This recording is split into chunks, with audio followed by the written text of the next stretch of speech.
Formal nang nag-withdraw sa conclave ang kardinal na naging kontrobersyal matapos masangkot sa issue ng paglustay ng pondo sa Vatican. Kasabay naman nito, patuloy na tahimik na paghahanda ang mga Pilipinong kardinal. Magbabalita si Joey Francisco. Sa ika-6 na kongregasyon ng College of Cardinals, inalam ng mga kardinal ang mga hamon at sitwasyong kinakaharap ng simbahan sa iba't ibang panig ng mundo.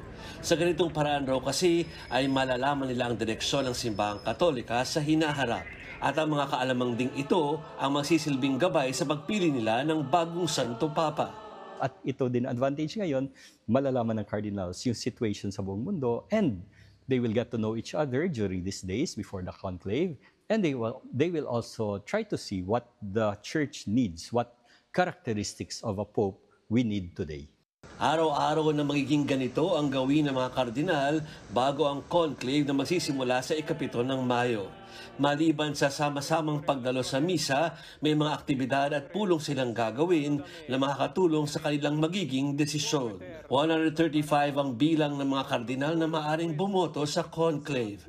2 sa kanila ang nagpasabing hindi na makakapunta sa Vatican na sa iniindang karamdaman. Si Cardinal Angelo Beccio naman ay hindi na rin sasali dahil sa issue ng embezzlement. 2/3 vote ng lahat ng dadalo sa conclave ang kailangan ng susunod na pope.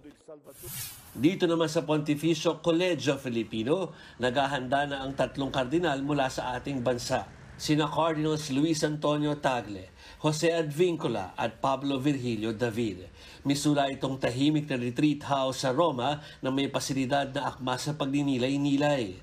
May mga prayer rooms at meron ding library. Tamang-tama para sa mga kardinal na maraming dapat aralin bago sumabak sa conclave.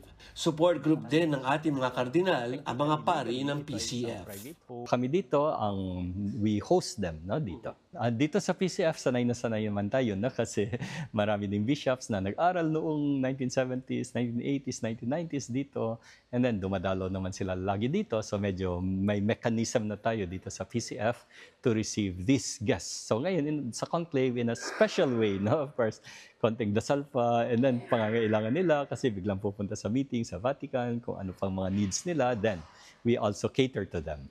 Naiintindihan ng mga pari na excited ang mga kababayan natin sa posibilidad na baka Pilipino ang susunod na Santo Papa.